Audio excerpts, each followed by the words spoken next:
I am joined by probably one of the most prolific play-by-play commentators in the sport of speed cubing, Manu Singhal. Hello, Manu. Hello, hello. Prolific is quite the phrase there, but glad to be on. Hi, everyone. Yeah, I mean, Manu has done many cubing competitions. He's commentated Western Championships, North American Championships, NA All Stars, a lot of major championships within the Rubik's Cube space. But for a lot of people listening, this is probably one of their first introductions into speed cubing as a whole. So, Manu, can you kind of just describe what speed cubing is? Yeah, totally. So, speed cubing, you're thinking speed and cubing. Okay, speed, you understand. What is cubing? Cubing, we're talking about the Rubik's Cube. Yes, the puzzle from the 1980s. And the whole goal is to try and solve it as fast as possible. So, competitors at these Rubik's Cube competitions, they get the Rubik's Cube in like a scrambled state, a standard scrambled state. And the goal is, you get some time to inspect the puzzle, and then you put your hands down on the timer. And when you lift your hands up off the timer, it automatically starts going. You make all the moves you can until you get it all solved, all the colors onto the same side. That's the holy grail. And try to do it as fast as possible. The world record right now is 3.13 seconds. Yes, you heard it right, 3.13 seconds. But it's not super hard to actually learn how to solve a Rubik's Cube. You can actually probably get to less than 10 minutes with probably just like a week or so of practice. So not as hard as it seems, but it is a very difficult sport to get very, very good at. Yeah, and I guess Manu, probably what a lot of people are wondering is how does someone get into such a niche activity or sport like this? So for you, how did you get into it? Yeah, so my story is in middle school. A couple of my friends picked up the Rubik's Cube, and like we were all just like kind of messing around with it on the way to the on the bus on the way to school. And at some point, one guy learned to solve it, right? And when you're in a group of like middle school kids, when one person knows how to do something and everyone else doesn't, then it becomes like a competition. So we all learned how to solve the Rubik's Cube. Then I went to my first competition in 2013. I think I was like 14 years old at the time, at this random high school just outside of Columbus, Ohio. And I've been competing ever since. It's 2024 now. That makes 11 years, over a decade of competing. So, yeah, that's really all it is. And the way to learn is it's not like something super fancy. You don't have to like go take a class to do it. You can just learn it right on YouTube. Loads of tutorials. Yeah, for a lot of people, they might not totally know that there is a whole world of cubing and cubing competitions. So there's a large governing body of the Rubik's Cube world that's called the World Cube Association. So, Manu, how did you kind of find out about the World Cube Association? And can you kind of just describe its structure? Yeah, so I found out about the World Cube Association when I went to my first competition. The way I did that is I was just on YouTube looking at cubing videos because it was all the rage for me at the time. And someone introduced me to the World Cube Association website, worldcubeassociation.org. You can see all the competitions on there. It is truly the World Cube Association. There are competitions around the world. There are like dozens of competitions happening every single weekend. It's very, very exciting. The structure is really interesting. The way that the WCA is structured is there's a board of directors at the top, and then there's a bunch of different like sub teams and committees, and they control like various parts about speed cubing. So we have an entire branch that's dedicated to regulations. So they write the regulations and say, okay, well, this is what is classified as a legal timer stop. This is an illegal timer stop. How do you deal with penalties, things like this? We have another body that investigates cheating and things like this. Yes, cheating, it has happened. Rubik's Cube, it's crazy. There was a high profile incident of someone trying to cheat in one of the events relatively recently, and stuff like that. And then below that, we have these people called the delegates. You can think of delegates as kind of like referees. You need to have a delegate at a competition in order to make it officially sanctioned. I'm actually one of the delegates for the World Cube Association. And we basically go out and put on competitions in our local community, and are kind of the arbiter of the rules. We bring all the equipment and stuff. We teach people how to use the equipment and how to like time yourself. And then we keep down all of the records and everything on our scorecards, and we input all the results in and make sure that everything is being done by the book. Yeah, so Manu, you said you kind of started going to these competitions after learning in middle school.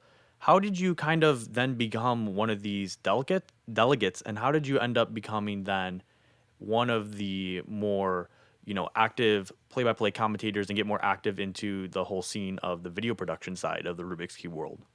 Yeah, so there are two different angles we'll take here. So how I became a delegate is I went to I think 70 competitions before I became a delegate, and cubing has given me a lot. It has when I went to college. I was a kid from Ohio. I went to UC Berkeley for college.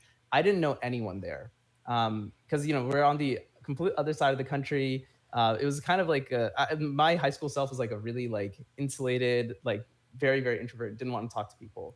But cubing gave me an outlet to meet people who had the same interests as me, and the people at the Berkeley Cube Club are still some of my lifelong friends today.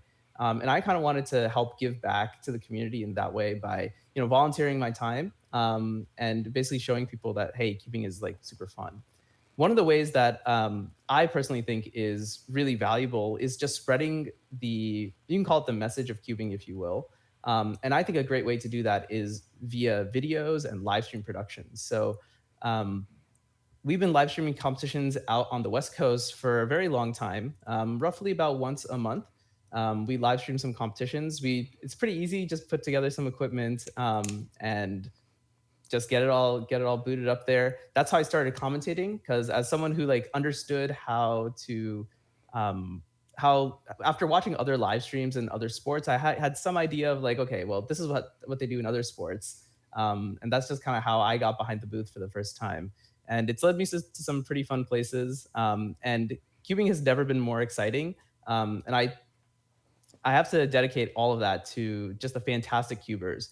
There are so many amazing talents in our community right now, and they make every single competition a joy to go to. And the major competitions are just so much fun to watch. Absolutely thrilling. Yeah, totally. One of the things that people might be wondering is when you're commentating for, you know, the original Rubik's Cube, they're solving it as fast as they can. What is it that makes a good solve versus a bad solve? And yeah, what makes some people faster than others? And like, what are you kind of looking for when you're commentating that? Yeah, totally. It's really interesting. So if you know nothing about the way that the Rubik's cube is solved, essentially there are a couple of distinguishing factors. One thing that's like relatively basic that a lot of people learn how to do from the get go is to pick a method.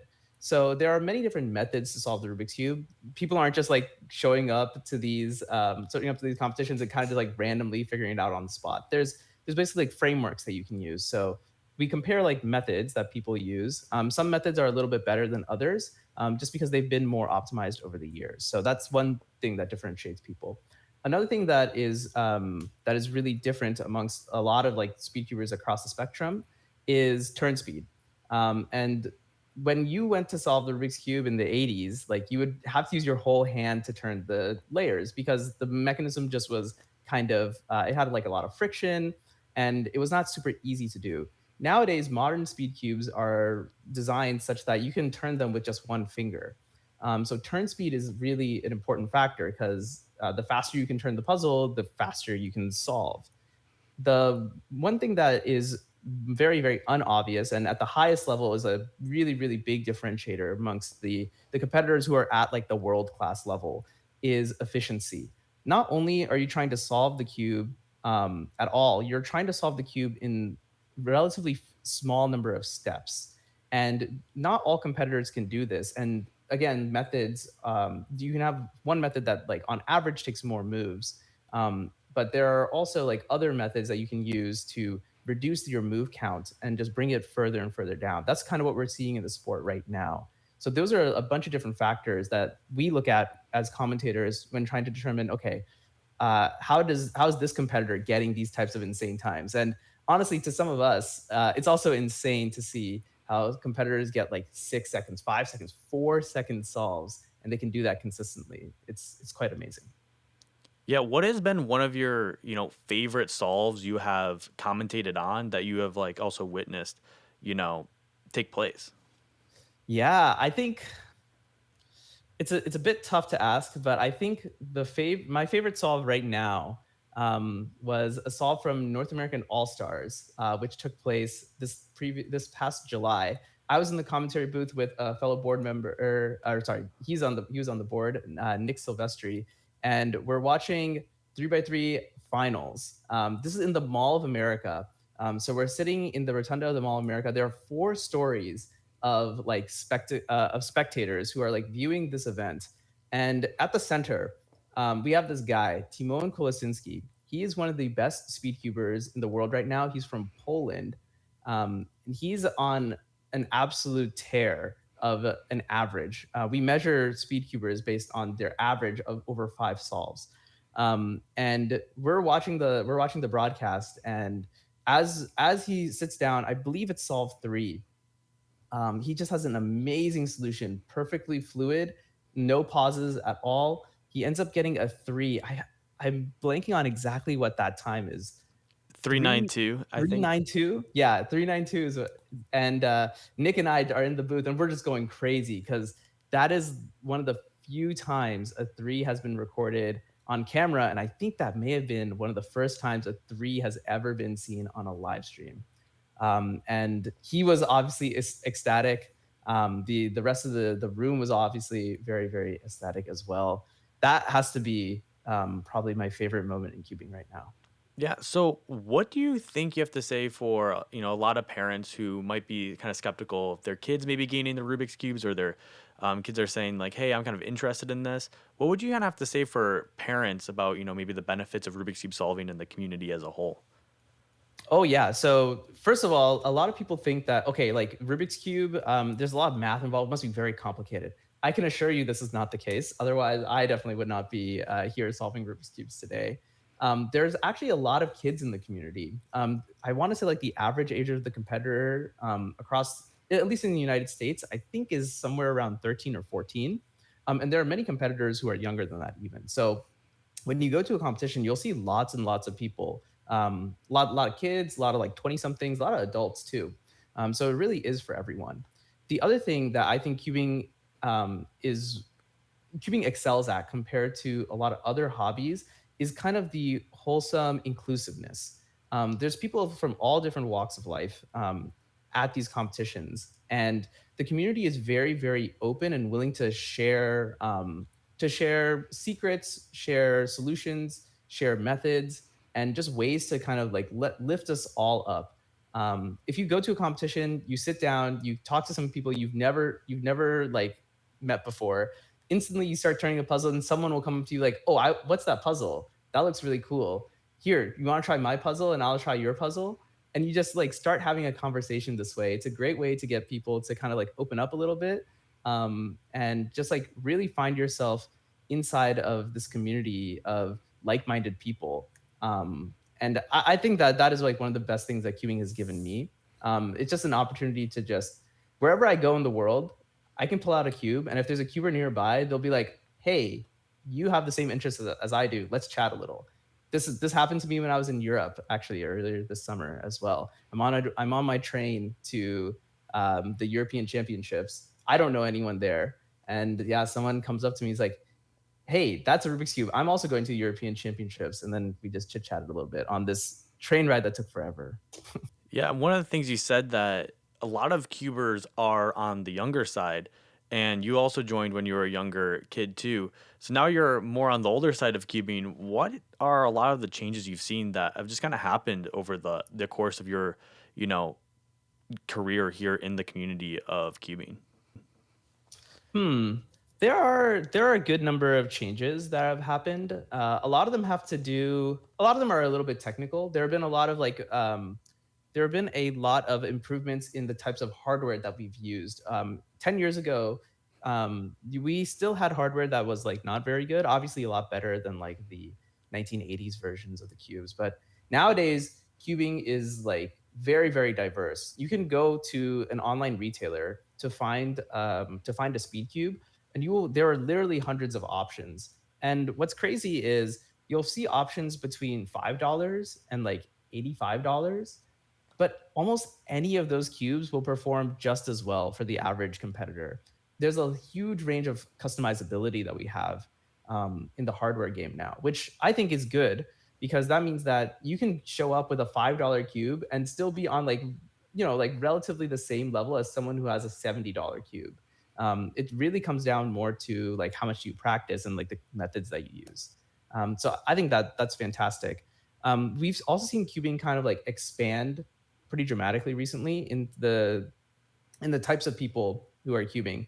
I think it's more inclusive now than it's ever been before, and personally, I think that's great to see. It's just a hobby that everyone can kind of share together, regardless of whatever your background is. Yeah, for sure. Um, when it comes to people getting into the sport, what do you think is the best way for people to learn how to solve a cube or to just kind of learn about cubing in general? Yeah, totally. So if you're interested in learning how to solve the Rubik's Cube, my number one recommendation is go to YouTube, search up how to solve a Rubik's Cube, and watch a tutorial. Now, you're not going to get it immediately, obviously, because it's a skill. You have to put some time into that skill. But if you think that it will take you a year to learn the Rubik's Cube, I think you can do better than that. You can easily get it within a month. And you don't even have to practice that hard. I think if you probably practice around like maybe like 1 to 2 hours like a week. And you can do this whenever, right? Like if you're just chilling, like watching TV, you can just like do some turns, and at least your hands are going to get used to how to like turn a cube more efficiently and faster. So that is the number one way I think you should learn how to solve Rubik's cube. And the best part, it's free. Once you can buy any cube. You can buy like a $10 cube from your like local retail store, even like your brick and mortar store, and just sit down and just give it a try. That's what I would say. If you're interested in the world of competitive speed cubing, I suggest that if you know how to solve a cube, register for a competition. It does not matter how fast you are. There is no minimum qualification for a local competition. The only requirement is you can solve it in less than 10 minutes, because that's just the time that the timers go to. They just don't time more than 10 minutes. So if you can do it in less than 10 minutes at all, go to a competition. You will be an official speedcuber. You'll get like a little profile and everything on the WCA website. And it's just really cool. You can have official results there. You can kind of get a feel for what it's like. If you're thinking about getting to speed cubing, but you are not super sure about the competing aspect, you can actually just attend a competition basically for free. Most competitions don't have like any kind of spectator fee or anything like that. So, you can just show up. All the competitions are available on the WCA website.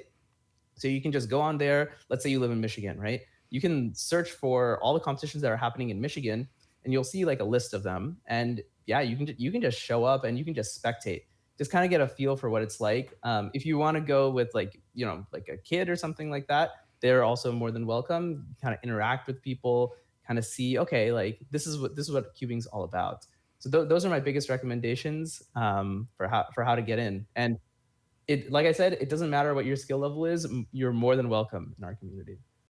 Yeah, I guess a lot of people are probably wondering, like, what is for, we know the top solvers are doing like 3 seconds sometimes, like if they're really fast, 4 seconds, 5 seconds. What is it kind of for, your average speed cuber, maybe like, your average 13-year-old, your archetypal cuber? Like, what's their kind of experience going to a competition? What does it look like? And what kind of times are they getting? Yeah, totally. So when I started as like 13, 14-year-old kid, my very first average was a 34-second average. But I know that there's like a really, really wide range. It really goes into like how much practice you do beforehand. So some people will like average 20 seconds, but there are like many people who will average like 2 minutes, 3 minutes, like I said, all the way up to 10 minutes. So there's like huge, huge range. The average competition experience for someone who's like a teenager getting into it is you show up to a competition. Usually they start like 8 a.m., 9 a.m., something like that. You usually have like a very quick check in, and then you go sit down at a table. At this table, you'll meet a lot of other cubers because they also want to sit down at a table. You start doing some turns, start warming up, practicing for the events of the day, and then you'll notice someone else who's also practicing, and sometimes you'll just go and like race them, like, oh, we have similar times, let's race and see who can do faster. Or sometimes they have a cool puzzle that you've never seen before. It's like, whoa, is that like a 5 by 5 Rubik's cube puzzle? I've never seen one. And usually if you ask like, oh, like, do you mind if I try that out a little bit and see what it's like, they'll just let you. So it's a lot of like commingling like this. When I first started, I didn't know anyone, so I was just there with my mom. But then as I got to know more and more people, it would be like, okay, well, now I need to figure out what to do for lunch. Does anyone want to go get lunch with me? And if it's on like some college campus or something, there's usually some place you can go and just like kind of chit chat, mingle, get to know each other a little bit more. as you do your events of the day, at the end, there's like an award ceremony where they recognize everyone who placed on the podium, which is really fun to see. It kind of gives a target for like, okay, a lot of kids want to get onto a podium one day, so it's like, okay, well, these are the competitors I should be looking up to, asking questions to, and things like that. If I want to get faster, and from there, usually, I think at my competition we exchanged email addresses. I think kids nowadays they probably like send each other their Instagrams or whatever, and then just keep in contact. And yeah, that's like the average day of a speed cuber at a competition. Yeah, one of the things you mentioned was different puzzles other than just the original 3 by 3 Rubik's cubes. There's like you said a 5 by 5, so they kind of get larger. What are like, all the different kind of events when it comes to Rubik's cube solving? Like what are the variations and stuff that happen? Yeah, yeah, this is a good question. So there are 17 different events. Yeah, 17. There's a lot of different types of puzzles out there. The 3 by 3 is like the classic. That's the one that, is like the main event that is usually held at every competition. But other most competitions will have a slate of events. Something like 5 or 6 events out of those 17. And they range from like pretty standard extensions of the 3 by 3 Rubik's Cube. There's the 2 by 2 cube, the 4 by 4 cube, 5 by 5 cube, and it goes all the way up to the 7 by 7 cube, in which is officially recognized. There are also different shapes. Like there's a pyramid cube as well. I guess it's not really a cube at that point. It's a pyramid puzzle then. There's also a dodecahedron puzzle. That's like a shape that has 12 different sides. That's called a Megaminx puzzle. And then there are variants on the 3 by 3 solving as well. You can solve it with one hand. That's like an official event. And one of the coolest things I think is 3 by 3 blindfolded, which is super super cool. The way it works is you start your timer during your memorization phase. So you time how long it takes for you to memorize the puzzle, then you put on a blindfold, and then you do the moves that would be necessary in order to solve the puzzle, stop the timer while you have the blindfold on. And then that entire time, the memorization plus that execution time is what you get graded on. It's really, really, really cool to watch in person. If you haven't seen a video of it, I recommend like Googling like 3 by 3 Rubik's Cube blindfolded. Very, very cool.